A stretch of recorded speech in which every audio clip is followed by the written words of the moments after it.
le rêve que les Iraniens avaient, c'était un rêve de liberté, c'était un rêve de démocratie.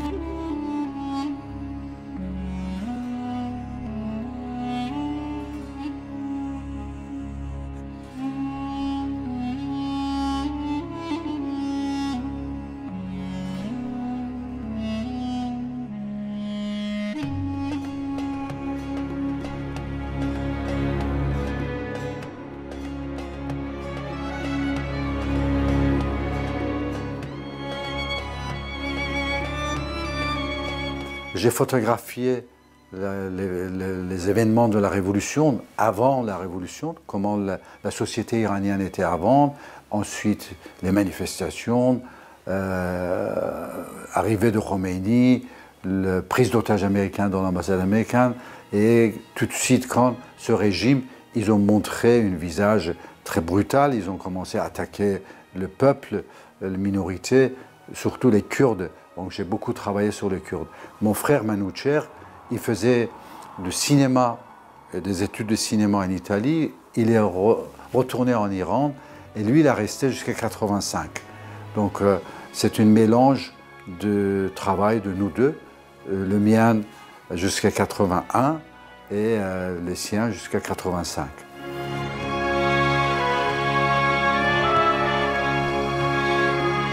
Nous, on était presque comme une seule et unique personne en réalité. On était toujours comme ça depuis notre enfance, on était très unis, très amis ensemble. Il est 2 ans plus jeune que moi, donc quelque part je suis le grand frère, le petit frère, mais c'était vraiment une amitié très forte.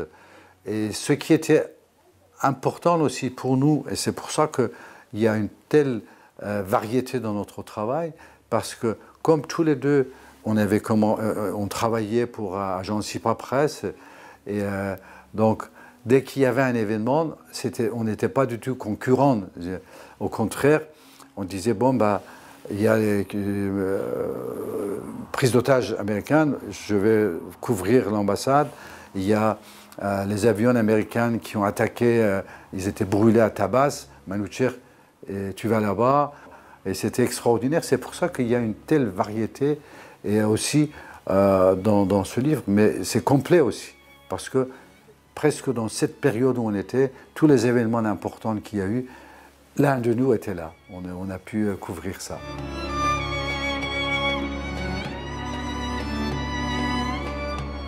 La prise d'otages américaine, c'était un moment important, même je dirais un moment tournant dans cette histoire.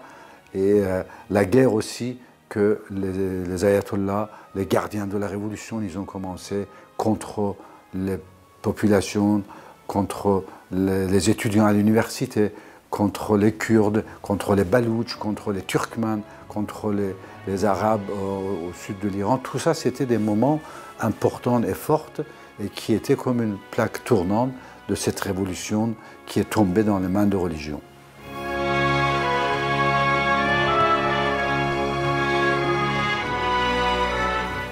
Ce qui a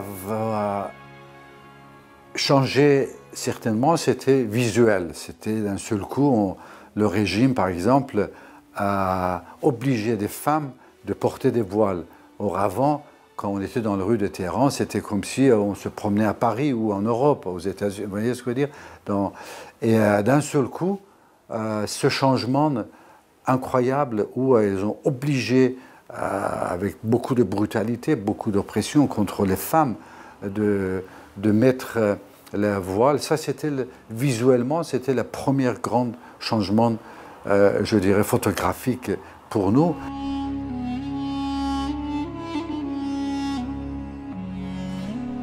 C'était plutôt de faire comprendre au monde que l'origine du mal, de ce mal que nous vivons aujourd'hui au nom de religion, c'est l'Iran. Ce n'est pas l'Iran pays, mais c'est le régime actuel, qui sont les régimes d'ayatollahs, les régimes des mollahs, parce qu'à partir du moment où les religieux ils prennent le pouvoir, on avait déjà eu l'expérience ici en Europe pendant l'Inquisition, on sait ce qu'ils ont fait quand les religions ils prennent le pouvoir.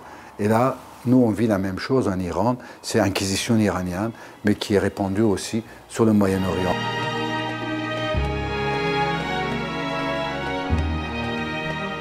Le rêve que les Iraniens avaient, c'était un rêve de liberté, c'était un rêve de démocratie, c'était un rêve de vivre comme dans beaucoup d'autres pays du monde, avec une forme de liberté et pouvoir décider le peuple de ce qui va arriver, de son gouvernement.